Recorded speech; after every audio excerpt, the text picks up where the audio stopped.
জনগণের সহযোগিতা নিয়েই 1991 থেকে 96 পর্যন্ত আমরা দেশের জন্য অনেক কাজ করেছি।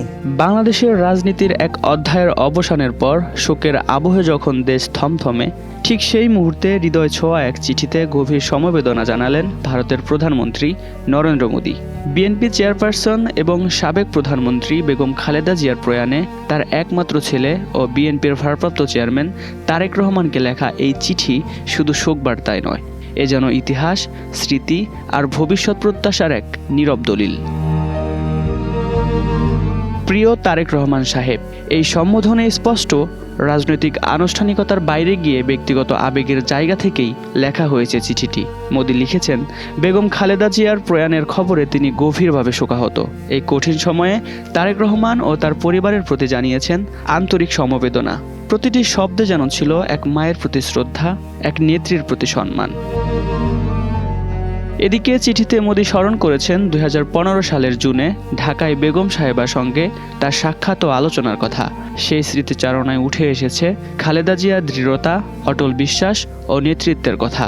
বাংলাদেশের প্রথম নারী প্রধানমন্ত্রী হিসেবে তার ঐতিহাসিক ভূমিকা যেমন স্মরণ করেছেন, তেমনি ভারত বাংলাদেশ সম্পর্ক জোরদারে তার অবদানকেও স্বীকার করেছেন ভারতের প্রধানমন্ত্রী নরেন্দ্র মোদী। অপরদিকে শোকের মাঝেও মোদীর চিঠিতে উঠে এসেছে ভবিষ্যতের বার্তা। তিনি লিখেছেন, বেগম খালেদা জিয়ার মৃত্যুতে এক অপূরণীয় শূন্যতা তৈরি হলেও তার দৃষ্টিভঙ্গি ও উত্তরাধিকার অমলিন থাকবে। মোদী আশাবাদ ব্যক্ত করেন, তারেক রহমানের দক্ষ নেতৃত্বে বিএনপি তার আদর্শ এগিয়ে নেবে এবং ভারত ও বাংলাদেশের মধ্যে গভীর ও ঐতিহাসিক অংশীদারিত্ব নতুন এক সূচনা পাবে। চিঠির শেষাংশে মোদী বাংলাদেশের জনগণের প্রতিও সমবেদনা জানান। তিনি লিখেন, জাতীয় শোকের এই সময়ে তার ভাবনা বাংলাদেশের মানুষের সঙ্গে, যারা ইতিহাসের প্রতিটি সংকটে অসাধারণ শক্তি ও মর্যাদা প্রদর্শন করেছে। শান্তি, ঐক্য ও গণতান্ত্রিক মূল্যবোধে এগিয়ে যাওয়ার প্রত্যয়ও ব্যক্ত করেন তিনি। একটি চিঠি, কিন্তু তাতে ধরা পড়েছে দুই দেশের ইতিহাস, একজন মায়ের স্মৃতি, এক নেত্রীর উত্তরাধিকার আর এক সন্তানের কাঁধে ভর করে সামনে এগিয়ে যাওয়ার প্রত্যাশা।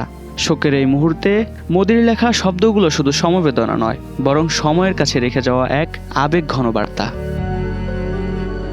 Desk report, 21 television.